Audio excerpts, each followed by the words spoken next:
poderia ser diferente. A maior planície alagada e a maior floresta tropical do mundo abrigam a maior lontra do planeta, a ariranha.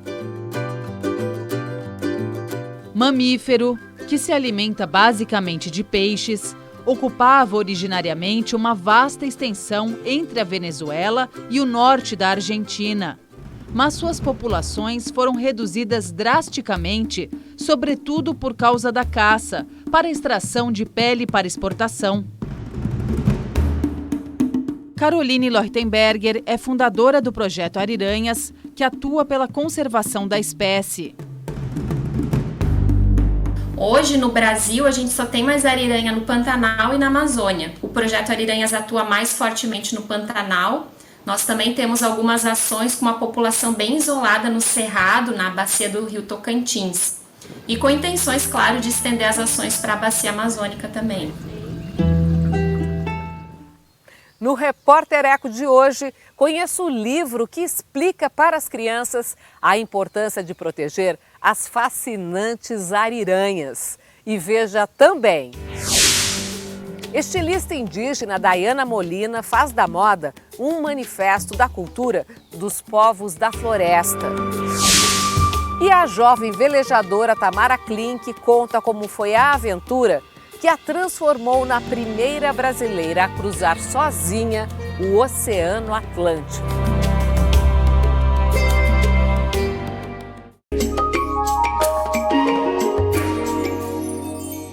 A estilista indígena Dayana Molina faz da moda um instrumento de visibilidade. Ela expressa tradições para dar voz aos povos da floresta e valorizar a mulher.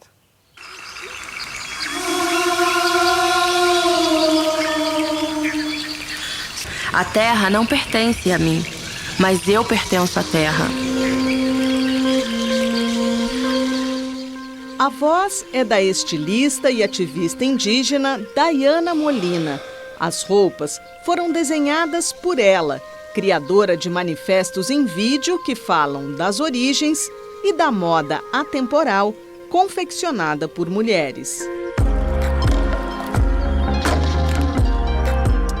Sendo de um povo que se chama Funiô, do Nordeste brasileiro, e por parte de pai, Aymara, que vem do Peru. Minha bisavó, ela costurou por muitos anos, e assim ela também sustentou seus filhos, 10 filhos, no sertão de Pernambuco, através desse ofício da costura. Então, a minha relação com a moda, ela tem uma conexão muito forte com a minha ancestralidade, com essa mulher que foi super forte, sempre influenciou muito, me inspirou muito, assim.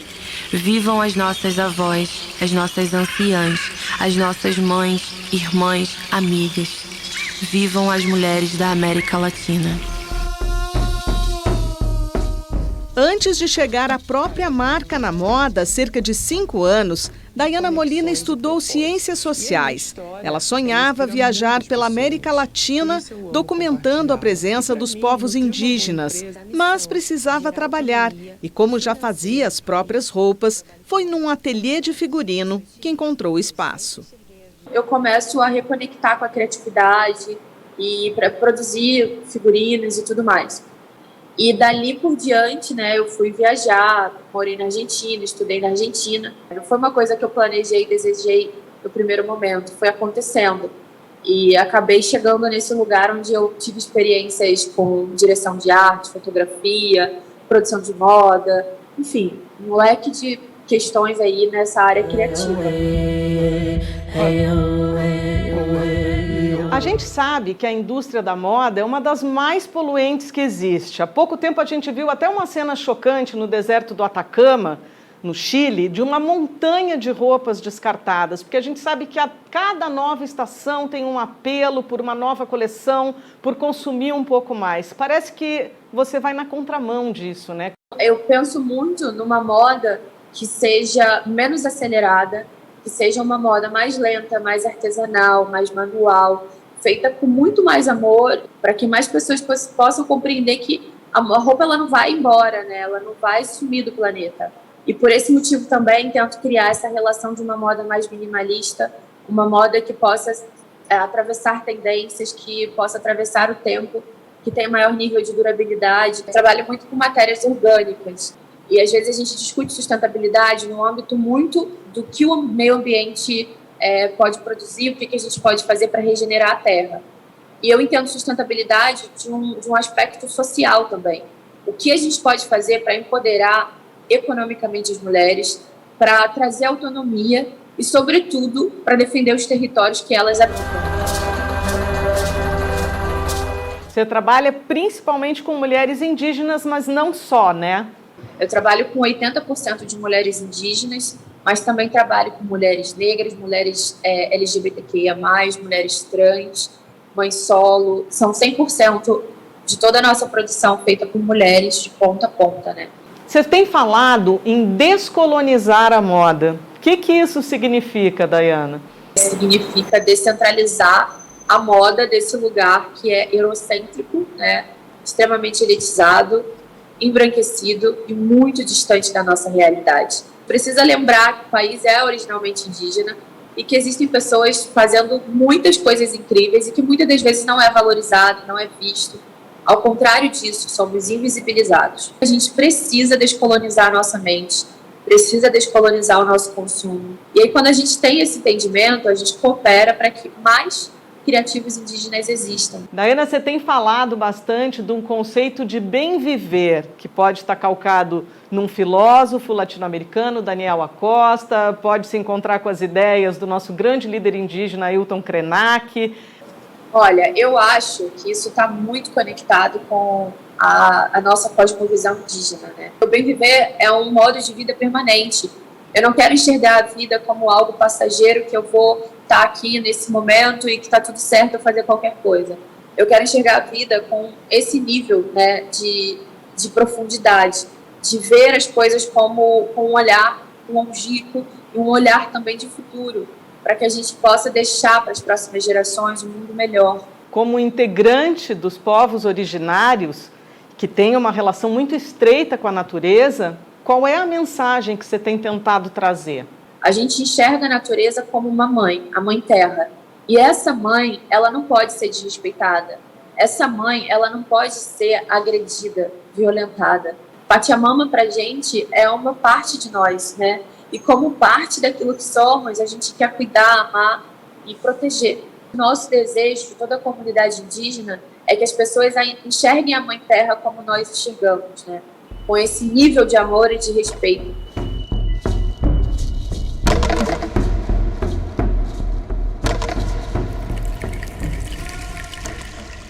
E veja logo mais aqui no Repórter É. A jovem navegadora Tamara Klink explica como se tornou a primeira brasileira a cruzar sozinha o Oceano Atlântico.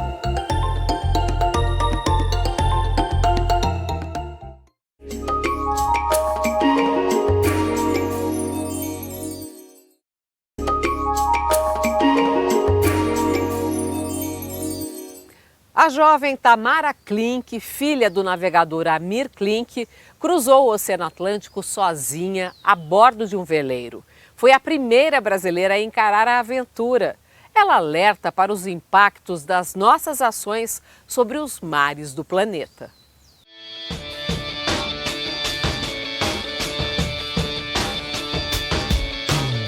Desafios, reflexões e a plenitude que só o mar pode oferecer. Aos 24 anos, a bordo de um veleiro de apenas 8 metros, de nome Sardinha, a arquiteta naval Tamara Klink saiu da França e atravessou o Oceano Atlântico. Percorreu quase 3.000 quilômetros até chegar à costa brasileira.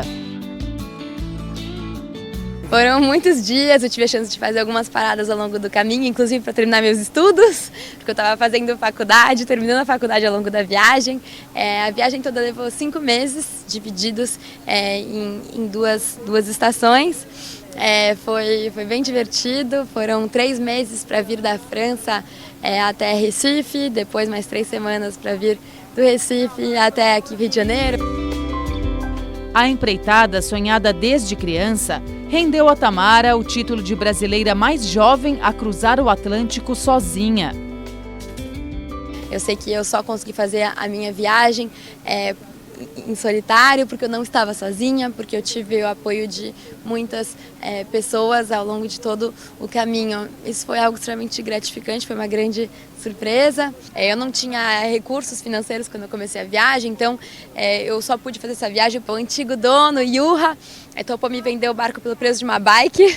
Então foi muito graças a essas pessoas, né, que me apoiaram no início, que acreditaram em mim mais do que eu pude começar a viagem e pude conseguir em frente com esse plano.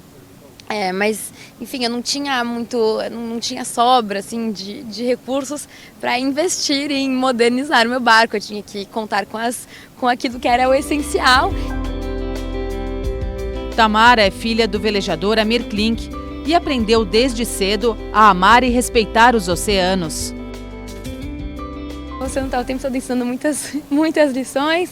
Acho que uma delas é entender o mar como um caminho para qualquer outro pedaço de terra que existe. Às vezes a gente que mora em terra, às vezes longe do mar, se esquece que esse oceano está conectado com o resto do planeta todo. O oceano ele é um só, então que nossas ações, reflexos das nossas ações aqui, ele impacta toda a massa de água e toda a terra que existe. A água que aqui a gente está olhando, que nos cerca aqui, e o que cai de óleo, o que cai de plástico, e aqui pode chegar em qualquer lugar do planeta.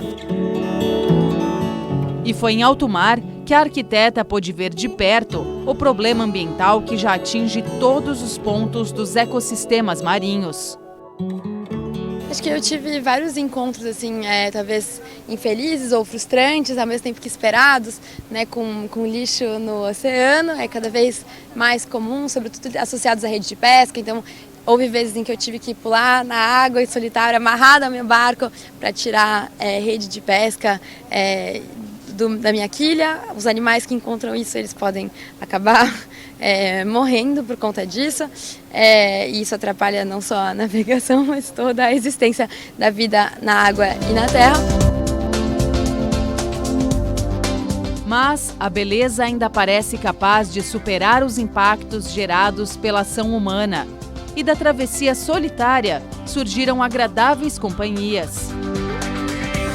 Eu acordava com um barulho estranho. No começo eu achei que fosse um barulho de um vazamento de alguma coisa, um som meio... E aos poucos eu fui percebendo que toda vez que eu ouvia esse barulho, quando eu saía do barco, haviam golfinhos. Nem sabia que dava para ouvir os golfinhos de dentro do barco. Foi uma feliz surpresa e passaram a ser encontros quase que cotidianos, né? Com esses mamíferos que ficam no mar. Foi muito feliz, vi vários tipos de aves diferentes, né? Senti falta da minha mãe, que estava sempre carregando um guia de aves, porque muitas vezes eu queria identificar essas espécies. As experiências e os desafios da viagem trouxeram amadurecimento e lições importantes, transformados em poesias, desenhos, vídeos e textos, e compartilhados por Tamara Klink em livros e no seu canal do YouTube. Foi bem legal, me mostrou que eu podia ir muito mais longe do que eu pensava e que não era a minha força física ou o fato de ser homem ou mulher, jovem ou velha que me impediria de ir para onde eu gostaria. Desfrutar a imensidão dos mares e oceanos, navegar por sonhos, medos e surpresas. A natureza ensina a todo momento. Compreender as sutilezas, relações e a maneira como tudo se conecta perfeitamente é nos enxergar como parte desses sistemas dos quais dependemos para sobreviver.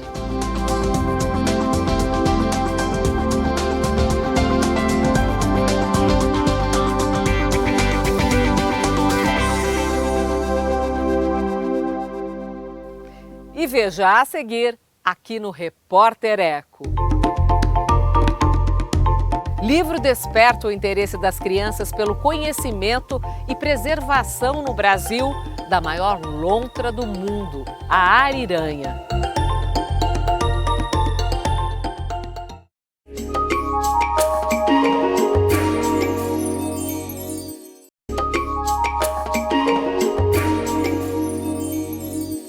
A educação ambiental é um meio de despertar nas crianças a vontade de proteger a natureza. Um livro infantil conta a história de um dos moradores mais importantes do Pantanal, a ariranha.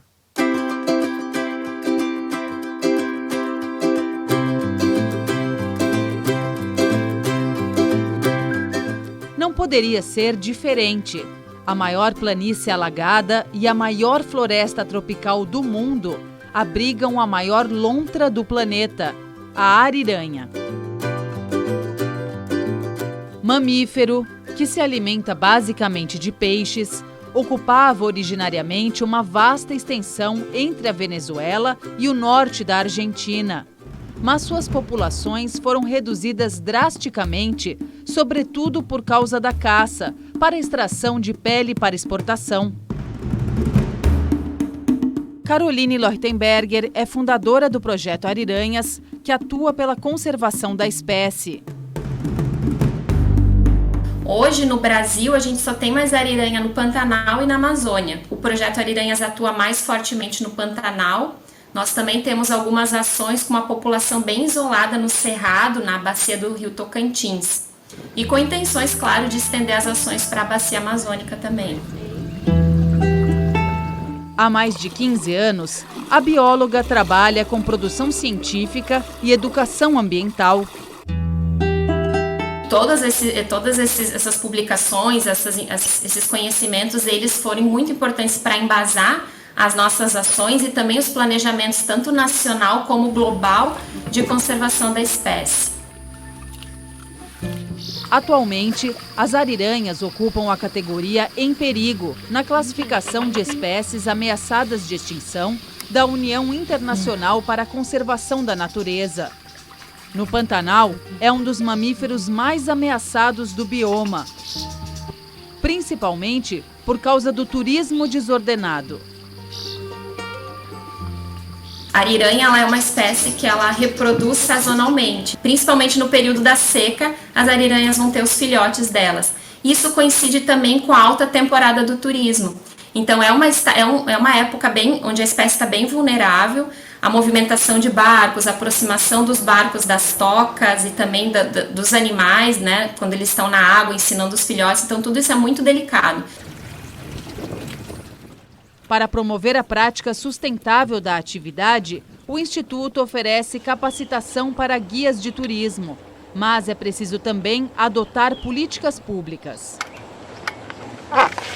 Alguma política pública que fortaleça, que valorize a espécie como um atrativo turístico, mas de forma regulada, regulamentada, e que valorize os profissionais também que atuam de forma respeitosa, né? Seria já uma iniciativa muito importante. Outra frente de atuação do projeto são as ações junto a escolas da região. Foi assim que surgiu a ideia do livro infantil A Pescaria de Gaspar, em que o personagem principal, um filhote de ariranha, tenta aprender os ensinamentos de seus pais, mas sofre com os impactos das ações humanas. O livro ele conta justamente essa história de que as ariranhas, em alguns locais, elas recebem alimento das pessoas, elas se habituam a receber esse alimento e isso desencadeia uma série de outros problemas futuros que pode ser, inclusive, colocar em próprio risco a vida das pessoas que estão ali, porque é um animal selvagem, e elas também que vão acabar sendo abatidas.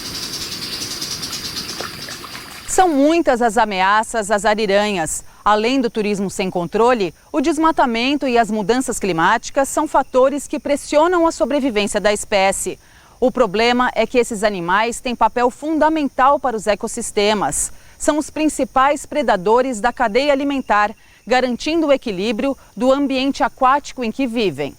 Muitas pessoas têm aquela impressão de que a ariranha acaba com o peixe, né? É uma das culturas, né, dos locais onde ela ocorre. Mas, na verdade, as ariranhas elas se alimentam de uma variedade bem grande de peixes, geralmente consumindo só peixes acima do tamanho lá do primeira reprodução. Então, elas ajudam a manter esse equilíbrio, estimular, inclusive, a reprodução dos peixes.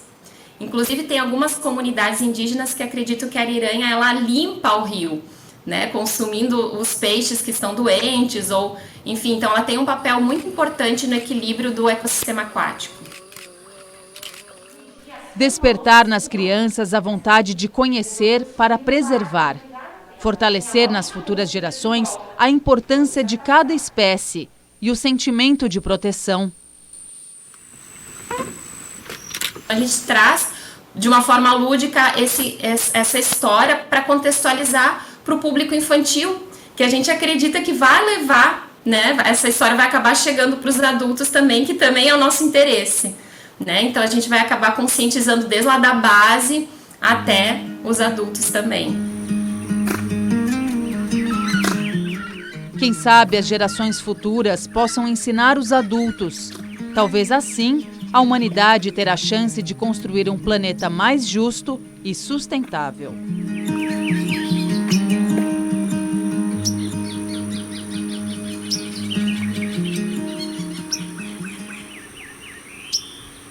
E o Repórter Eco de hoje fica por aqui. A nossa equipe deseja que as festas de final de ano tragam esperança de um Brasil melhor e um mundo mais digno para todas as formas de vida. Até o próximo programa!